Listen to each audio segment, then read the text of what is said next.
Kamera nan chun lak har deu ni ka apa kan kerasa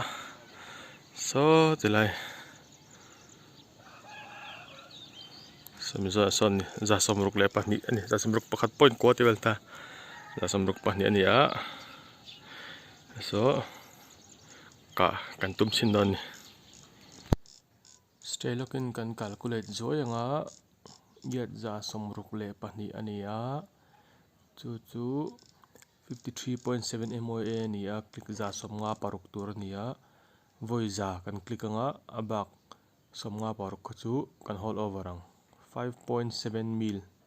tivel don ni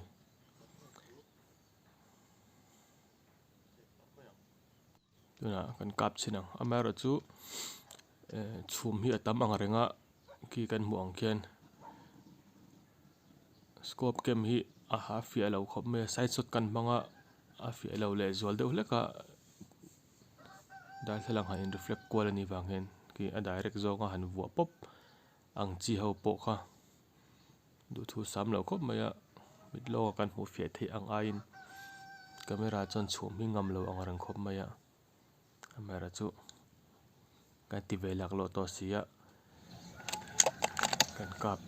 chin thawang yat za somruk pani FX Impact 177 ani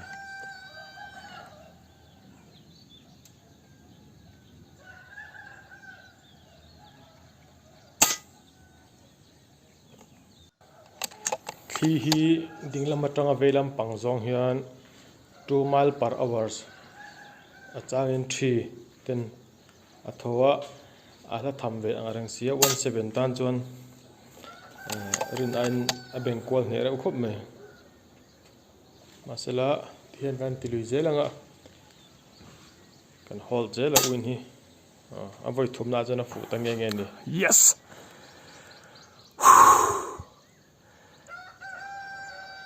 yet za somruk pani FX Impact 177 ani yet za somruk le pani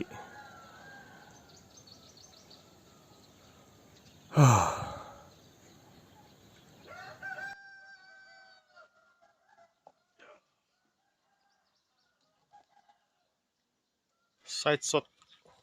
manglawin khoi ka hanga klebin ka har do pleka in chu baka chumi hela zina wang hianin scope kem khan do gen lo record fiat lawa ka ui kho mai tuna mona kan ve en chinang